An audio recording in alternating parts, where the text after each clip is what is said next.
Thank you all for coming. This is exciting for us to do this. My name is Jeanette Moy, and I'm the Commissioner for the New York State Office of General Services. And it is an honor to be here today representing not only my agency, but also Governor Kathy Hochul as we work to enact her nation-leading goal to be 100% decarbonize New York's 18,000 light-duty fleet vehicles by 2035. And I want to also recognize some of the executive chamber staff from her administration that are here. It is the Deputy Director for State Operations, Todd Westhues. Todd? I think he's somewhere floating around. And Assistant Secretary for Energy, Sean Ewert. And of course, Assembly Member Phil Steck. Thank you for joining. And also, and I apologize, I see some of my agency commissioners, fellow commissioners that are here. Guillermo Linares and is there anyone else here? From HESC. Thank you for being here, Guillermo. We can't wait to get you into one of these vehicles. Now, I also want to take a moment to recognize this incredible panel. And this is really, in my view, the rock star set up at the front, talking to us about how to adopt fleet. John Markowitz, the Senior Director for Mobility. He'll be our moderator for the New York Power Authority. Emily Rubenstein, Deputy Commissioner for Resilience and Sustainability here at OGS. Liel Berman, the Senior Sustainability Project Manager at the New York Power Authority. Shane Gilchrist, the head of the Office of Fleet Administration and the New York State Department of Transportation. Keith Kerman, New York City's Chief Fleet Officer and Deputy Commissioner at the New York City Department of Citywide Administrative Services. And Bruce Schroner, who is the Director of Fleet Operations for the New York Power Authority. Finally, I'd like to acknowledge our partner in today's event, the New York Power Authority, represented in particular by Maribel Cruz, NYPA's Vice President for Economic Development and Key Accounts Manager. I think you are here somewhere. It is such a pleasure to work with you, and thank you for representing your agency. Thank you to your entire team for the amount of effort that it took to create this educational opportunity, not just for all of our state employees, but also for the public. This is a great opportunity for us to talk about all the work that we have ahead as we plan for the installation of charging infrastructure across the state for all of our agency fleets across New York, from Buffalo to Long Island. Now, Governor Hochul's administration has made us more resilient and sustainable fleet government operations and state operations overall a priority. Greening the state fleet is a critical part of meeting Governor Hochul's ambitious emission reduction targets. Transportation is the second largest source of greenhouse gas emissions in New York State. It comprises 28% of total emissions. State agencies will lead the way in reducing climate impacts by transitioning our fleets to zero-emission vehicles. Our state is a leader in addressing climate change, incorporating resilience and sustainability across state operation, and it stands at the forefront of the fight for environmental justice. This one event, it's an opportunity for policymakers, fleet managers, state employees, all of us and those members of the public who have joined us to learn about how we are going to be driving this transition to EV. It's an ambitious goal, and it's going to require a whole-of-government approach. Everyone has to be involved to make this implementation run right. From making sure that the infrastructure is in the right places, that we all know and can use that infrastructure, that we feel comfortable with the cars, and that we create a plan that makes sense for the state. It's incredibly ambitious. And OGS is very, very pleased to be a part of that effort. We're a support entity for state operations. For many of you, they're from other agencies. On your behalf, we manage 20 million square feet of real estate. We help track and manage light, medium, and heavy-duty vehicles statewide. And with this broad footprint, we are going to help you every step of the way through this transition, helping you with the implementation, helping you with the design, helping you with technical specifications. And that's what this event is about. Now, it's been over a year since we've created our Division of Resilience and Sustainability under Emily Rubenstein's leadership, and this team is providing that technical assistance.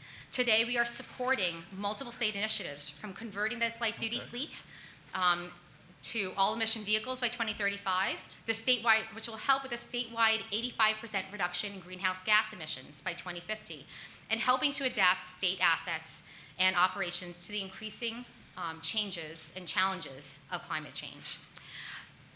Now, I also want to note, we have been a part of the Green New York Council, and we're going to start this year with installing 130 new charging stations at OGS properties this fiscal year. OGS and NYPA's EV charging infrastructure We are going to be building out 82 different sites statewide in the next 3 years. We anticipate 25 sites in this first year. With our design and construction group, New York State agencies, the New York State Energy Research Development Authority, NYSERDA, and NYPA, we are going to be implementing the infrastructure needed for you to get your fleet where it needs to be and to install chargers at all of your priority locations. But today, before I go, I want to thank you all for participating, because this effort is not going to work without all of you.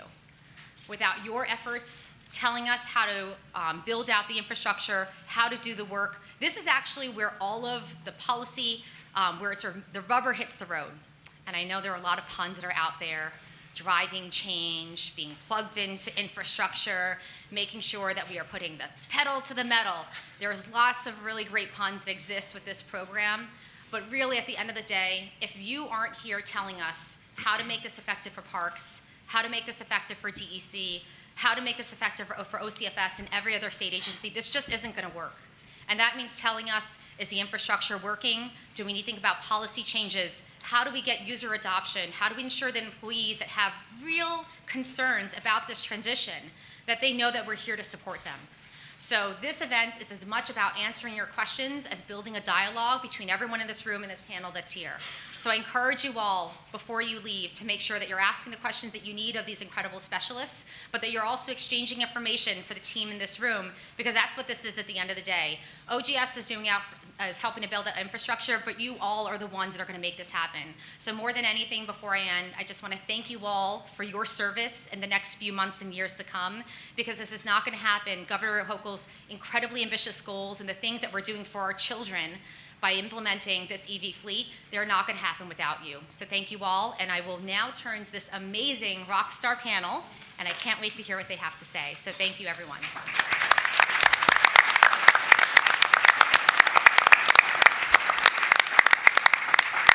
Good morning, everyone, and welcome to our first fleet event. We have a great turnout, really pleased by that. I welcome you all after the panel to visit the exhibitors here who have charging equipment on display, visit all the cars.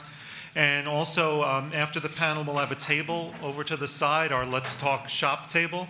So if you just want to talk to any of us and have discussions about your fleet management needs, we'll all be over there for informal discussion after the panel. So if we run out of time and you don't get your question in, there's still going to be time for it. And what I really look forward to on this panel is just some real hands-on stuff. So if you're managing a fleet, you haven't really introduced electric vehicles yet, you can hear some of the challenges, some of the issues, and some of the successes in how you get your fleet transitioned over from the folks on this panel. So what I'd like to start with is maybe we go down the row, and if each person could speak for maybe 2-3 minutes about your role and how it serves the topic for today, right? So about your role and the transition to electric, what your part of it is. And for those of you who manage fleets, maybe you could talk a little bit about the composition of your fleet. How many vehicles, what types of vehicles, and what proportion of it is electric at this point. So I'll start with Bruce. So I'm Bruce Shaner, Director of Fleet Operations for the New York Power Authority. I've been with the Power Authority since 2007. I was brought in to do fleet procurement, and one of the first things that I purchased was a hybrid Ford Focus. And prior to that, I never even thought about a hybrid vehicle or a plug-in vehicle or an electric vehicle. And it's just been, ever since then, there's been an increasing number of hybrids and electric vehicles in our fleet. So our light-duty fleet, which is what we're primarily focusing on today, consists of about 310 vehicles. And they're scattered all across New York State. We've got generation and transmission all across upstate New York, and then our headquarters is down in White Plains, and of course we've got some more generation in Queens and out on Long Island. And I manage the fleets for all of those locations. And of course, again, our focus is to find a way to provide reliable transportation for our folks that are doing the work every day and incorporate either a plug-in hybrid or an electric vehicle for that situation. And we've been pretty successful in that. We started in 2015 every day. In 2015, I remember getting an email from you, John, that said that the state had just come out with this electric vehicle mandate, and I thought, oh boy, here we go. And we got started rather quickly. We started installing charging stations across the state, and we started purchasing plug-in hybrids. There weren't a whole lot of battery electrics at that time. Fortunately, over the years, the number of battery electric vehicles and the types of battery electric vehicles have increased. There's still not a perfect fit for every niche, but there's a really good selection of vehicles out there now, sedans, SUVs, and light-duty pickups, which you're going to see plenty of out here. So it's been a bumpy transition, but we're making good progress, I feel, and I think we're on target to meet our 2030 goal, or our 2025 goal first, which is 50% of my light-duty administrative fleet will be a plug-in or a full battery electric vehicle.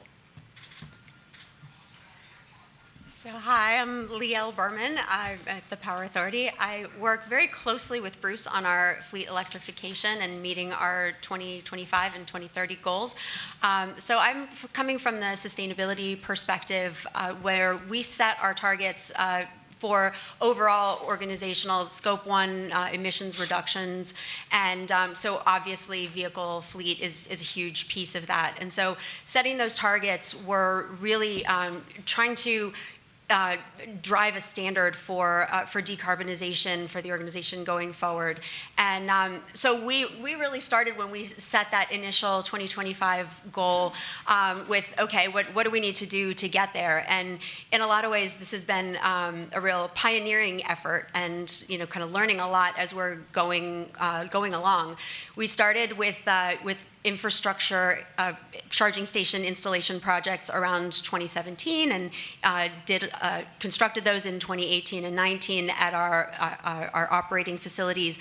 And the conversations around why are we doing this, and what is this going to be for? And in a lot of cases, the vehicles that we were anticipating incorporating into our fleet didn't exist yet. They were in development, not commercially available yet, but knowing that this is the direction, not only that vehicle transportation is going in, but that we need to be part of pushing forward and creating the demand for it, and creating the environment that supports it as well. So the infrastructure was really about the chicken and the egg. We can't really get our vehicles in real use unless we have the support for it and the system that makes it possible. So we did a first round of installations, and now we are working on building out our second round and developing what's the landscape need to look like for supporting a fully electric fleet, and designing that and building that. So it's been a really interesting adventure on the technology side. And then we also, we have a lot of fleet users, and we are bringing them along in the journey. And so that's another huge piece of how a fleet electrification transition is going to go, is how are you bringing your users along? So we work very closely and very consciously and deliberately on those pieces of it, so that we can set ourselves up for success. Okay. My name is Keith Kerman. I'm the Chief Fleet Officer for the City of New York and a Deputy Commissioner at DCAS, the Department of Citywide Administrative Services.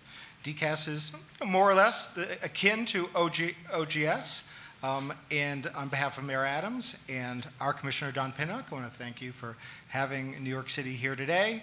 I want to recognize your terrific commissioner, who I have worked with across 2 decades, and I'm incredibly glad to see her leading this effort, and happy to be a part of it. So we have committed to an all-electric fleet. We have a big fleet, about 28,500 vehicles that we talk about. A lot of others too, including 10,500 school buses that are actually contracted. So they're not technically part of the city fleet, but part of what we are trying to electrify. So we have committed to an all-electric fleet by 2035 for light and medium duty units, 2040 for heavy-duty and emergency units, things like plow, garbage trucks, and fire trucks, and ladders, and emergency service units for the police department, and 2035 for the city's municipal school buses, the largest school bus program in the world, and really one of the largest single electrification endeavors in the world. We're making a lot of progress. So we have 4,500 electric vehicles on the road now, mostly BEVs, but we started with plug-in hybrids, and we still use plug-in hybrids where it makes sense. We have 1,600 on order in just fiscal year '23. So we are finally at that scale moment. In general, we have 20,000 vehicles that run on some alternative fuel. We also are operating about 1,500 charging ports now, mostly level 2, and that's how we started, and that's the right place to start. About 183 fast chargers, and we've committed to 200 fast chargers a year through 2030, quite literally 1,776 fast chargers by 2030 to free ourselves from fossil fuels. So on one hand, it's New York City, and we can do things in scale because that's our place in the world. But on the other hand, like you, I have 50 very specific agency customers. I have to serve their needs day to day. And we don't buy vehicles just to get electric vehicles. We have to serve the actual operational and functional needs of all our agencies first, and then we want to do that with electric. So the kind of practical issues, things we'll talk about of plowing, of off-road, of distance, of backup power that you're going to face or are facing, we face as well. Good morning, I'm Shane Gilchrist from the Department of Transportation. I want to start off by thanking OGS for pulling this together. While there's a group of us up here that are sharing our experiences, everybody has something to offer. And I'm glad to see that the silos of every agency trying to figure it out on their own are going away. Our partners at New York City and Canals, we share a lot of information, OGS and other agencies, and I think that's really important because all those experiences are going to help all of us. Now that that's out of the bag here, we'll go on to something about DOT. We have about 7,000 pieces of equipment statewide that we call rolling stock. 10% of that, about 700, is light duty for the purposes of this today. We have 138 plug-in hybrid electric vehicles, sedans. We put in 39 charging stations across the state, Buffalo, Rochester, here in Albany, and down in Long Island City. We are cutting our teeth in many areas just like all of you are. The market is changing very quickly. We are trying to adapt. There's new opportunities with telematics that didn't exist a few years ago. So we're all just trying to figure this out together. Like the other agencies, we have customers as well. There's range anxiety. How is this going to work? How are we going to get past that? And at the end of the day, we all want to meet the goals of the governor to go to EV, light duty, heavy duty, et cetera. And we have to do that within the confines of all the program areas that we serve and how do they get their work done. A lot of our fleets are very diverse. We have snow and ice operations. We have inspectors for construction sites. There's many aspects of some of these diverse fleets that we're going to have to figure it out. Some of it's easy, some of it's a little more difficult, but we will get there and working together. Thank you. Thanks, Shane. Emily Rubenstein, Deputy Commissioner for Resiliency and Sustainability at OGS. First, I just want to say thank you, everyone, to showing up. This is fabulous. I'm thrilled to have everybody here, and sorry for those of you who are in standing room only. We are really excited for our inaugural fleet event, and I would be remiss if I didn't acknowledge that the inspiration for this event actually came from DCAS, so thank you, Keith, for all your work. We will work towards the size of your event in coming years. But, and I also just wanted to thank all of our staff and everyone that came together to make this happen. So just to echo some of my panelists' remarks, this takes a village. This takes everybody in this room and more. And when I arrived at OGS about a year ago, learned about the great pot of money that Division of Budget had allocated for us to support the state fleet conversion, and learned about the state of the fleet, as it were, across 50 agencies, the amount of infrastructure that we did and didn't have, where it was, and I really saw our role as a facilitator. So we have now brought together agencies that have fleets through an interagency working group. We have created contract vehicles for agencies to purchase electric vehicle charging infrastructure to make it easier for them to access those tools so that everybody isn't sort of spinning on their own axes, trying to figure out, how do I get this built in my lot, in my parking lot? What do I do? So we're really trying to share those best practices across all of our fleet managers, and we're really thrilled that so many of you have come out today. We're also working with NYSERDA on a clean fleet transportation plan that is due out at the end of this year that will also help give us insight into the trajectory of the conversion and how much money will that take? What will that look like? What will that curve be? So I'm thrilled, again, to be talking about these issues and our challenges, and John, I will pass it back to you. Thank you. So I guess the next thing would be if we could talk a bit about some of the major challenges you're experiencing and some of the solutions you've come up with so far. And I think this one's just for the fleet managers. Several of you have talked about the diversity of your fleets.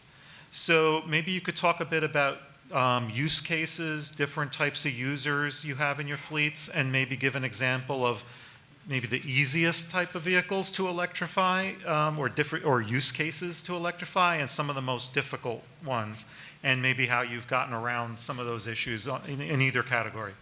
So maybe start with Bruce and work our way down. So my biggest internal customer is our transmission folks, the folks that maintain almost 1,500 miles of high-tension wires that crisscross New York State. They're off-road 90% of the time when they go out to work.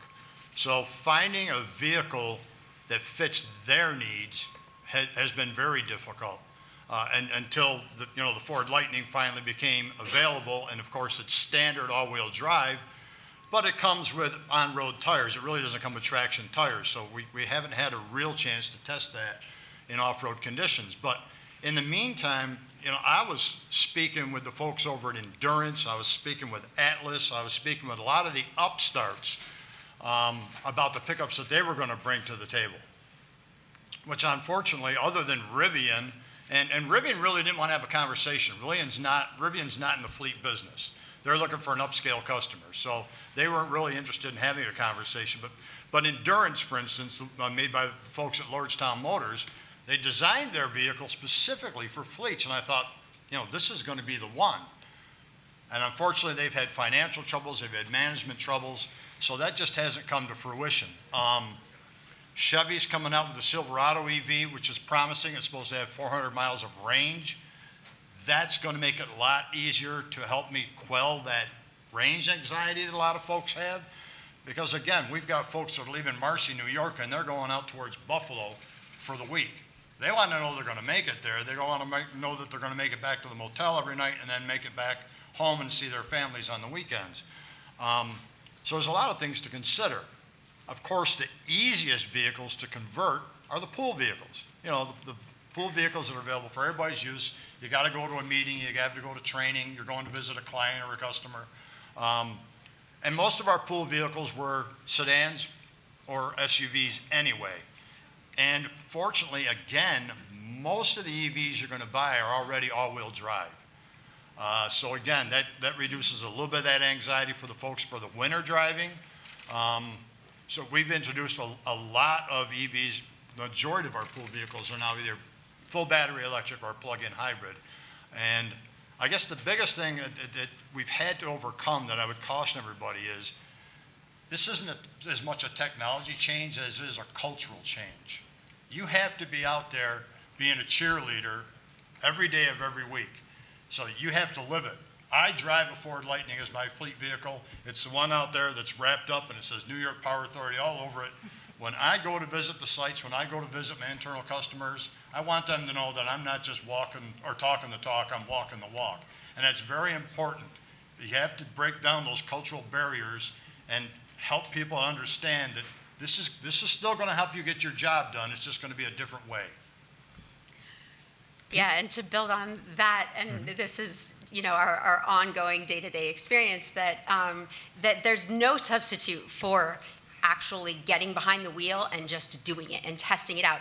We know, from all of our users, there's such a wide range of a variation of information and perception of the capabilities of an EV, the viability, the logistics, how to manage your battery range over the course of your trip, whatever your trip might be. Every trip is a little bit different, and how to manage that. There's the only way to really kind of get in that is to just get out there and do it. And I think for Bruce is a fantastic leader in this way, that he's out there testing it and figuring out where the potholes might be in the road that we don't want to fall in, we don't want our users to fall into.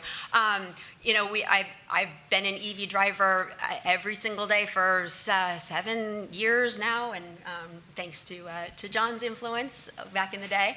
But I think when you are doing it, there is that mindset shift is able to start to take place, because things start to click up and connect up, and you start to realize, how all the ways in which this is different, yet all the ways in which this is the same. And so I think one of the big pitfalls on this side of it, when you're just starting to think about your vehicle electrification, your transition, your conversion, and your use cases. I mean, there's another area for perception pitfalls, because we've discovered that a lot of users perceive their vehicle use in one way, and then we go and we look at the telematics and the data, and we find out it's not actually, you're not using your vehicle nearly as much or in the way that you think that you are, kind of thing.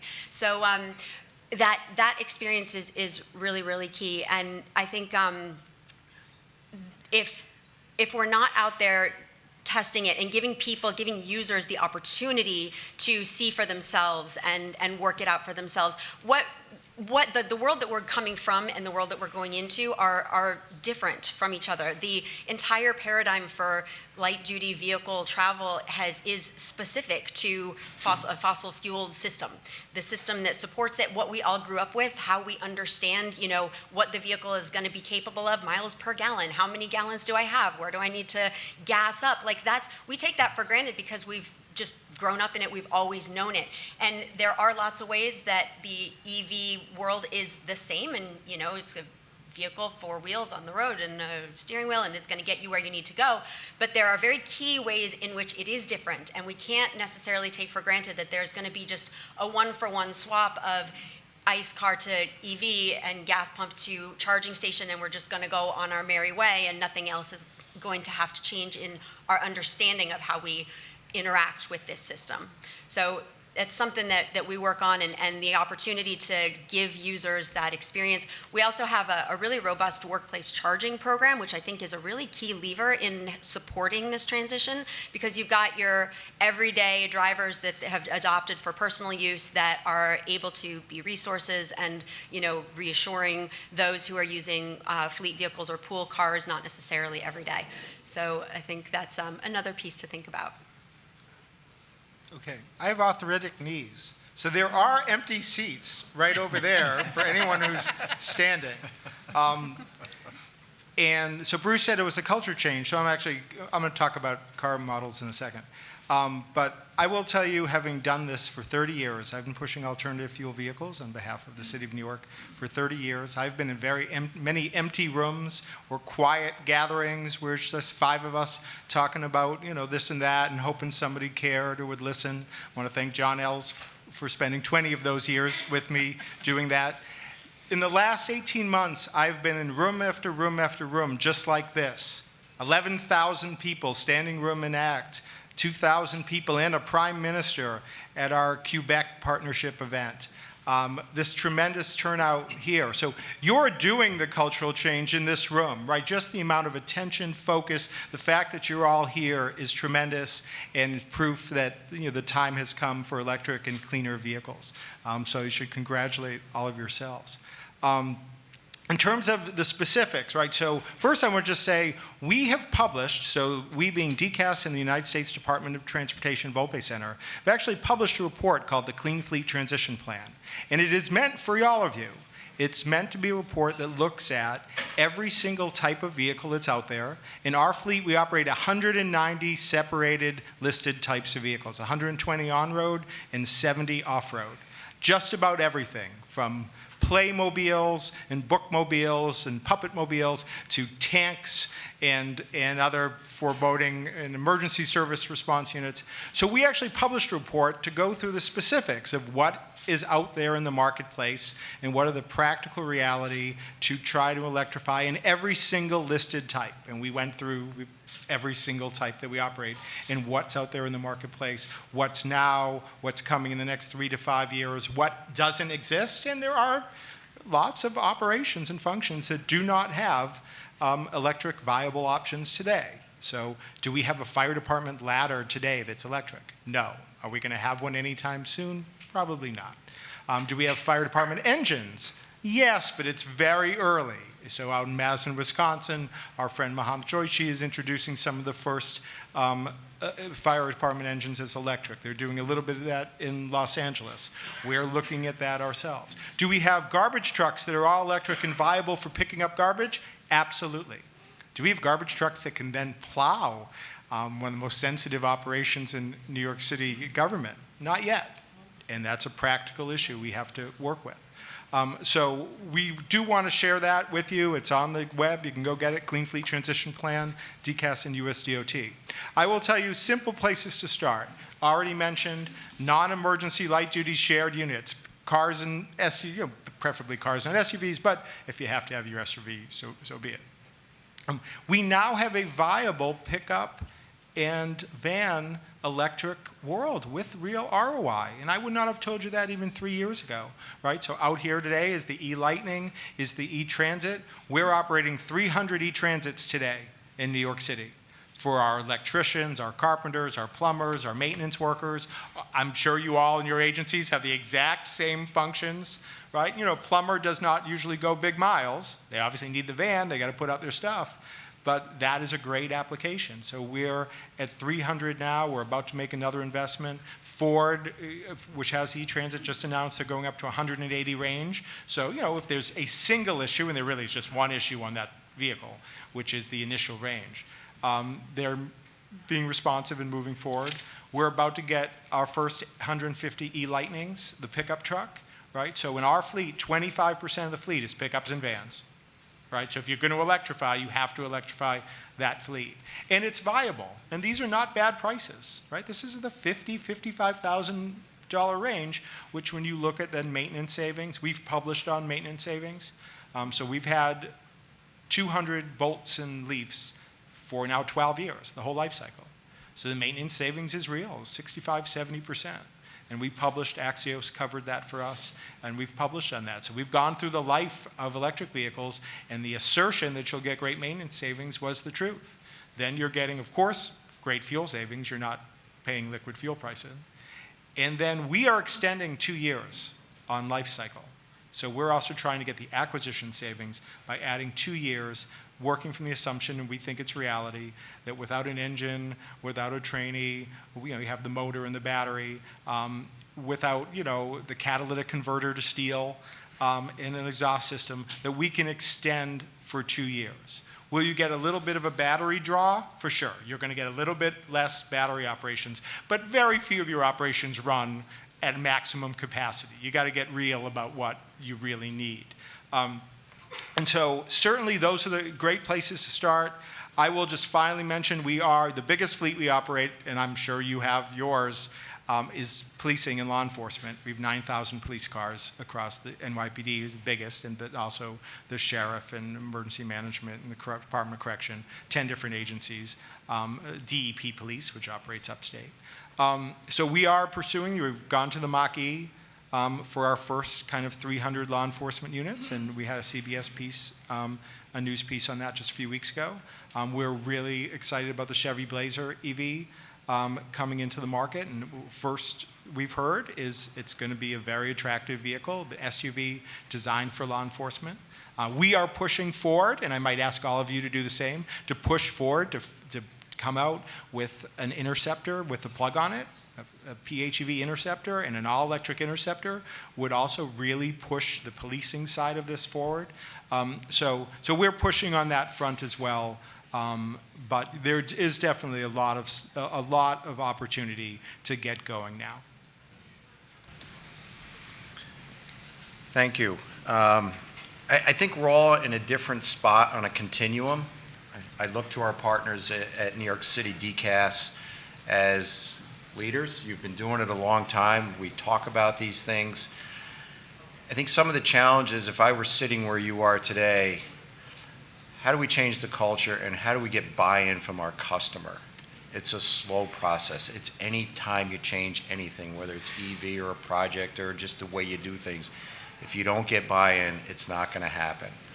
There's the fear of cost. Everybody's working with limited budgets. How are we going to afford to transition to some of these things? And what's going on in the market today? How do we get them? There's supply chain issues. I think we're all trying to move towards a more robust EV fleet, but the products aren't available, or they're not available until further out than we anticipated. It's going to take time. It's going to take time to introduce some of this to your customer. Some of the things that we're doing at DOT is looking to rent various pieces of equipment that come to the market, like small excavators. Give it to your customer. Let them try it. Let them see it, feel it, touch it. Does it meet their expectation? Does it meet their needs? If we try to drive that from the top and say, this is what we're going to do, and here's your vehicle, and you will figure out a way to use it, it will fail miserably. We need everybody on the same page to pull in the same direction. The aspect of the fleet for DOT is like everybody else. It's the light duty. It's more prevalent. It's more advanced. The heavy duty, the equipment, plow trucks to plow the state roads, not going to happen right away. A lot like fire department. Some of our emergency support equipment that goes into areas where there's ice storms, chippers, things like that. That's TBD. But what we are doing is constantly watching the market, what is coming, and evaluating, can we swallow any of this into the fleet? Can we take a chance on it? Will it impact our operations? How will this impact the agency's plan to deliver services for the people of the state of New York? So it's a slow process, but it's consistency over time, and one data point's not a trend.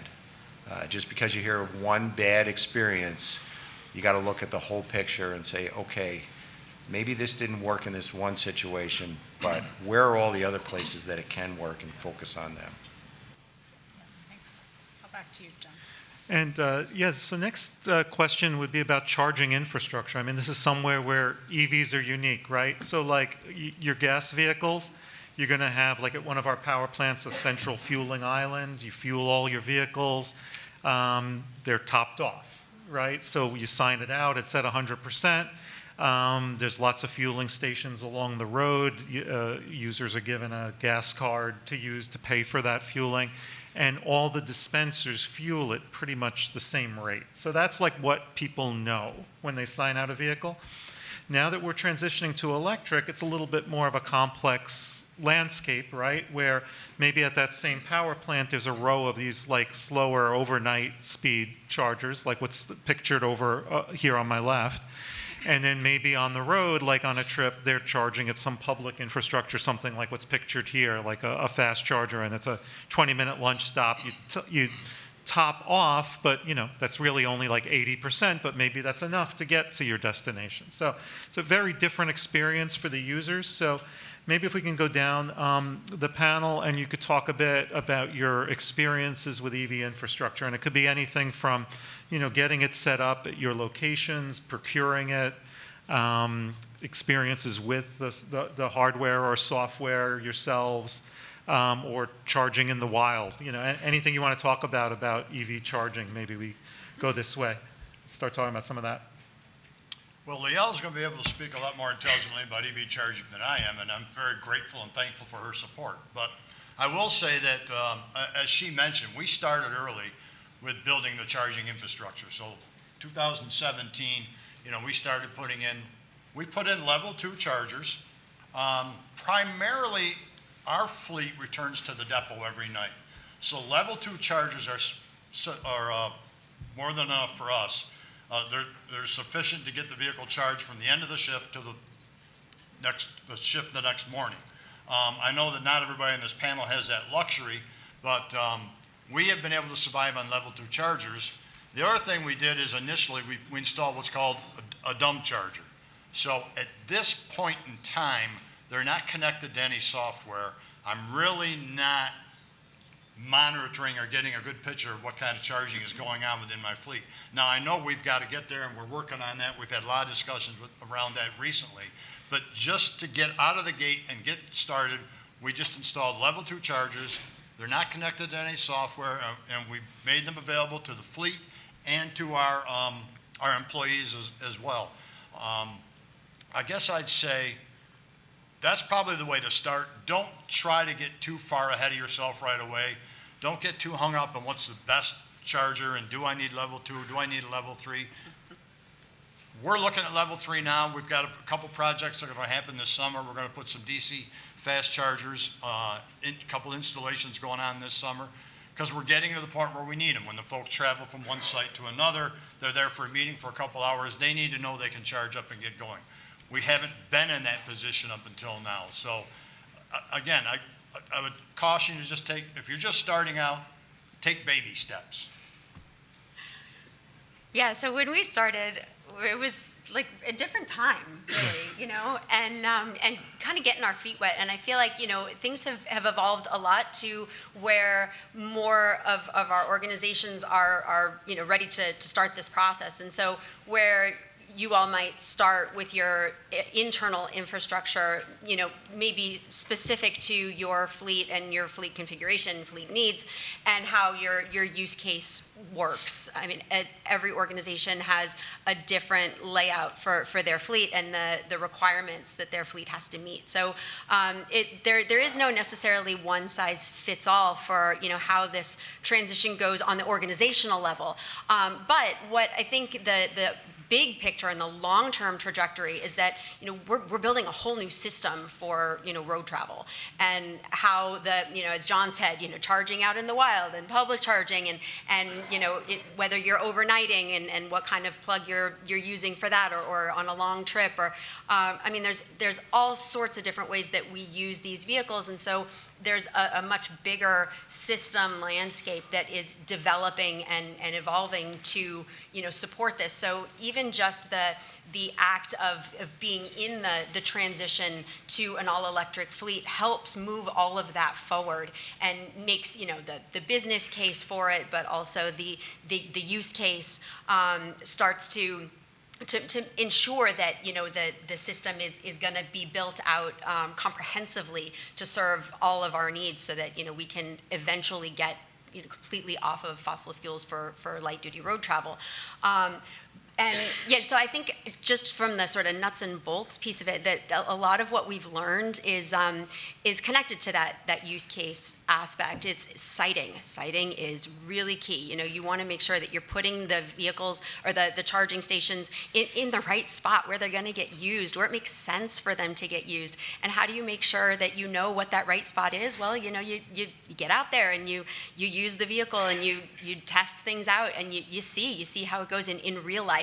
Because sometimes what you think is maybe the best spot for something, it turns out that it doesn't really work practically on a day-to-day level. And so again, coming back to that testing experience, thinking of all of this as pioneering in the on our individual organizational levels to discover what do we really need to make this work, and putting that in place. And then when you have that insight, I think then it can become an efficient process, in the sense that we're investing in what we need to meet our needs and our vehicle needs.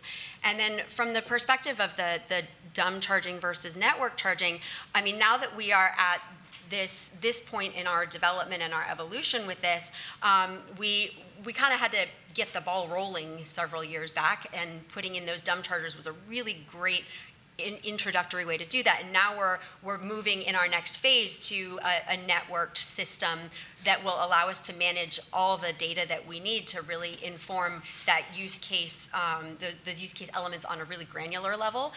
So then that will inform maybe what comes after that. But however, having said that there are steps that one can take, and it can get really overwhelming to try to think of the whole system and, oh my God, we have to, solve this whole system and then future-proof it and think about what we're going to need in 2035 so that we build that now. We're never gonna be able to know that, and so we'll never be able to get started. So that sort of one thing at a time of, thinking, having that big picture in the back of your mind, but also thinking in terms of really practical, meeting our everyday needs today, in balance with that as you're approaching it. Okay, so first off, lots of people hyperventilate about EV charging. Anyone here have a toaster? TV set? A smartphone? plug it You in. already know how to charge things every day, all part of your lives. Charging is all going to work out, and it's going to be a lot better. Are any of you nostalgic about the gas station? Are you going to miss going to the gas station and going outside your car and getting that stupid thing and the gas leaking all over? Charging is a lot better, it's a lot more fun, and it's going to roll out just fine. So that's just the big picture. Charging is, if there's anything we all know how to do in this country, you know how to charge things. All right, so at a practical level, first, most of your cars and trucks, especially starting, can use level 1 simple charging. You go buy a $2,500, $3,000 charger. A lot of your agencies probably have electricians and other technical staff, and you install it around your buildings. That's how we built most of our network. We never got funding for any of it till recently, only really 2 or 3 years ago, that we ever had a dedicated funding pot for charging. Now we do, because we do fast charging, but most of it was OTPS, what we call OTPS, but just miscellaneous funds, garage funds, fleet funds, and electricians go install them, and that's how we built 1,000 chargers. And that's going to take care of most of your needs, because most of your vehicles are going to be one-shift vehicles, right? You do your day's work, you charge overnight, you do it again. And that covers, and that's fine. If that's all you need, you don't need to get a $100,000 fast charger if you don't need one. For many years, we did not have fast charging as part of the city fleet, even though we were investing in EVs. And I was asked by many, including vendors, why? And I said, because I don't need them. When I have a use case and a real need for fast chargers, when I'm into trucks or police cars, then I'll go put out fast chargers. Well, now we're into trucks and police cars and emergency cars, so we have fast chargers. But that's the first thing. Keep it simple. Install the level 2 charging, and you can get those out and roll them out. And frankly, you all upstate have a lot more space than we do in New York City, where space is a little bit constrained, and that should be the easy first step, and that can take care of an enormous amount of your long-term needs, to be honest. Then, obviously, you want to install in fast charging. We started with 50 kilowatt. We're actually bidding as we speak, 125 to 250 kilowatt. So, 50 kilowatt is basically an hour to 20/80 charge, right, from 20% to 80%. So it's not the gas station. It's a lot better than 7-8 hours overnight. 125 is going to be more like 20-25 minutes, right? And you don't always have a full battery to charge. You don't always run your car at low gas. So you could get to 10-15. 250 is the 5-minute gas station experience. But, we're going to need vehicles that can handle it. Your vehicles may not be able to charge at 250, most cannot. And you're going to need facilities that can handle it. So, we're thinking 125 is going to be our practical sweet spot for a while. Few things about the charging industry you should think about. Ask some questions. One, interoperability. If you get different types of chargers and different type of chargers cards, will they work together? Interesting question. Resiliency. What happens if your network gets hacked or ransomware? Will that shut down your fleet now? That's a question we ask a lot of, and we have reasons to ask that question. So there was a reference to dumb chargers. I don't call them dumb. I call them non-network chargers, and it's an initiative of DCAS. We want at least 25% of our charging network for the fleet, not for the public, to be non-networked. So if someone's network gets crashed or ransomwared or goes down just for whatever their own reasons, we aren't desperate for charging. We are also investing in and thinking about issues, and I'm sure DOT is going to have to think about this in your emergency services, about resiliency, power loss. What happens when the lights go out and you're now an electric fleet? You can't, there's no clock that ever goes on the police department and the fire department and sanitation department functioning. We don't say, well, they should have 36 hours of operation. That is not a concept. We must always be operating. So we are investing in solar carports, and we have the largest operator of solar carports now. The Defense Department, partly in working with us, is about to do something similar. We are about to install our first battery storage fast chargers, a contract with a company called FreeWire, a product called Boost. So it's not draining it's not kind of the standard where you're just getting your electricity from the grid. Your electricity from the grid is actually powering a large battery, and the operator gets their power from the battery. This has an emergency component. If the lights go out, the FreeWire product is still charging another, probably 24 hours, 36 hours, but most blackouts are not that long. The other thing, it's actually great for peak load management, which maybe is more of an issue in the city than up here, I'm not sure. But we can have the vehicle operator get a fast charge during the day from the battery, and then the unit will power up overnight when the grid is not taxed. So it has really great multiple emergency applications. We're about to invest in a lot of portable batteries you can just put in your car, put in your van. They can be both range extenders, so it could help you extend range for vehicles that have lower range, like these vans. We're working on range extenders for the e-transits, but also as emergency batteries. We're also looking at larger, we have fuel trucks. We operate 65 fuel trucks. We're going to have electric battery trucks. They're essentially fuel trucks. Huge batteries on tractor trailer or huge batteries on wheels that we can use day to day, but also become emergency assets.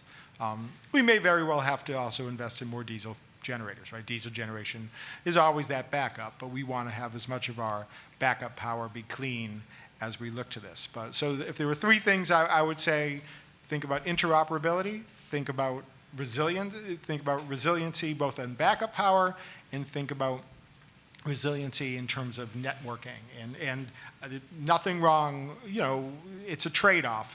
There's no pejorative if you get a non-network charger. Yes, you lose some information, but you also protect yourself against certain types of actions against your network. So those are choices to make.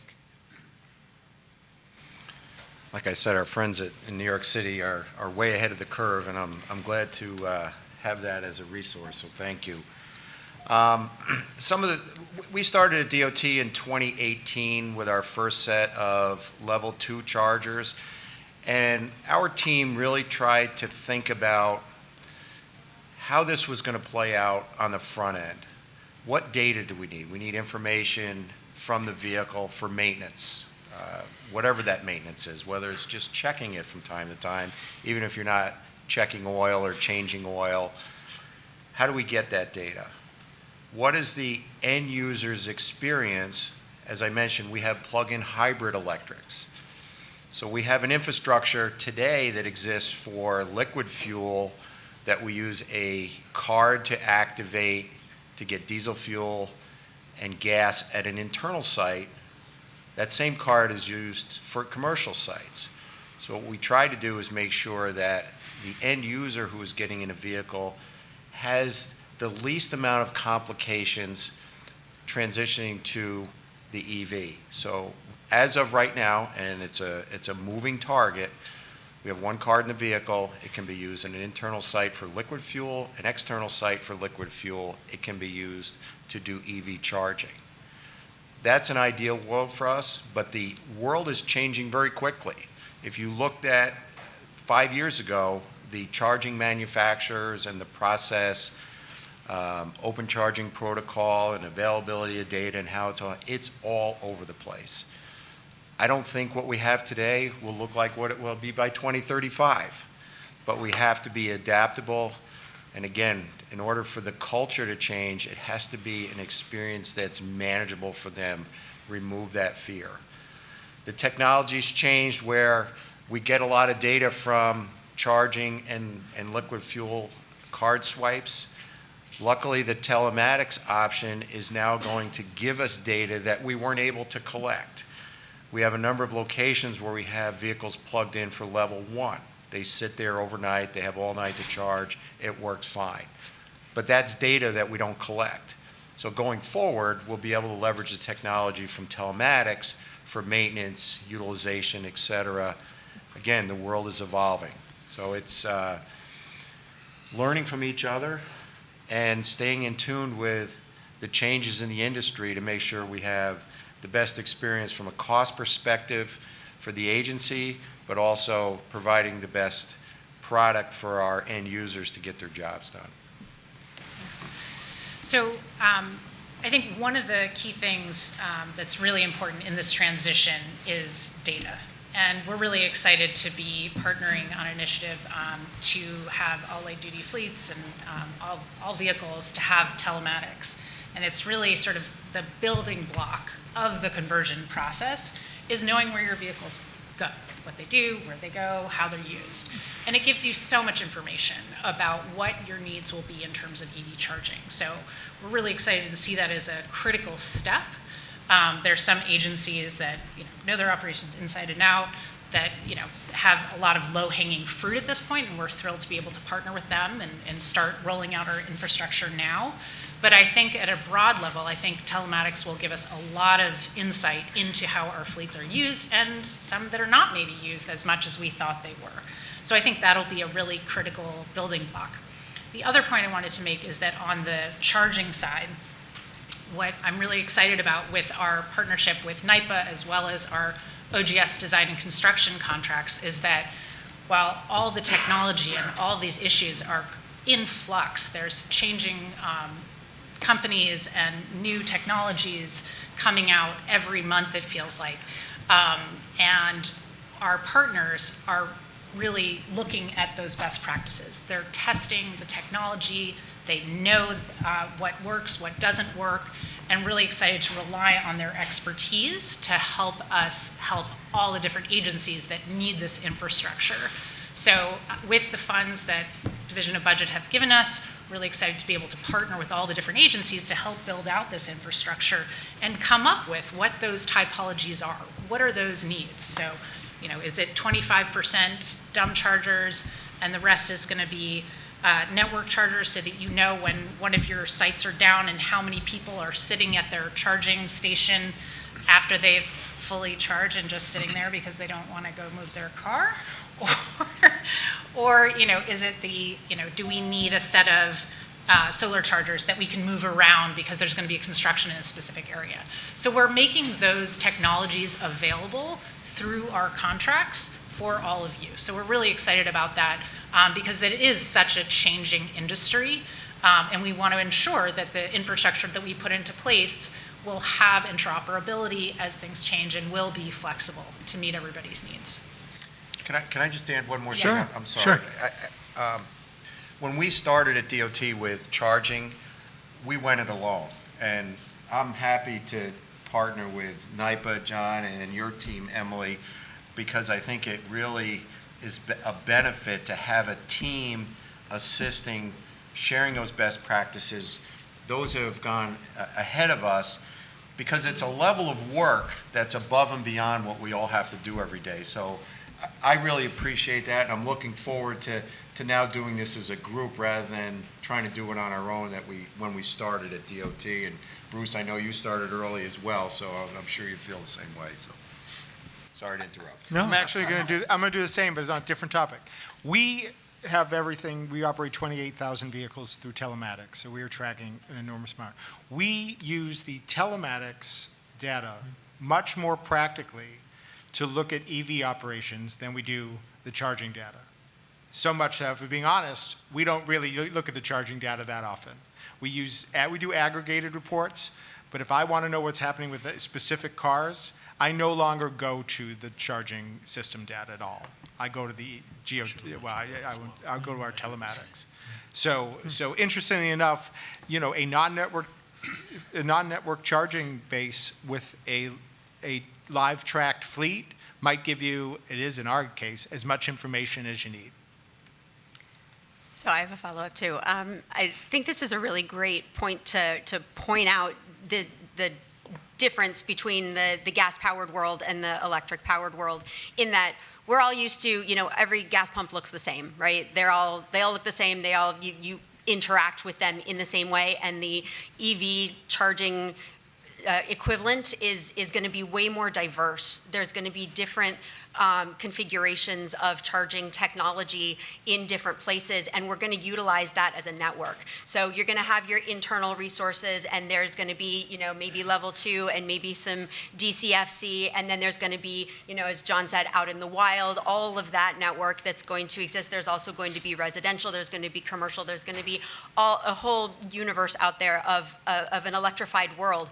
And, not just sort of fundamental to the charging itself for the vehicles is the electric infrastructure that is going to be driven to develop out even more as we move to a fully decarbonized economy. So that electric foundation for heating and cooling, and as well as transportation, is also a whole realm of this that is being driven and built out as we move forward. So it's an entirely it's a big evolution, but thinking about it a little differently, again from that one-to-one correlation to it's going to be a different landscape, and we're going to have a lot more interaction points than we're used to with something like a gas pump.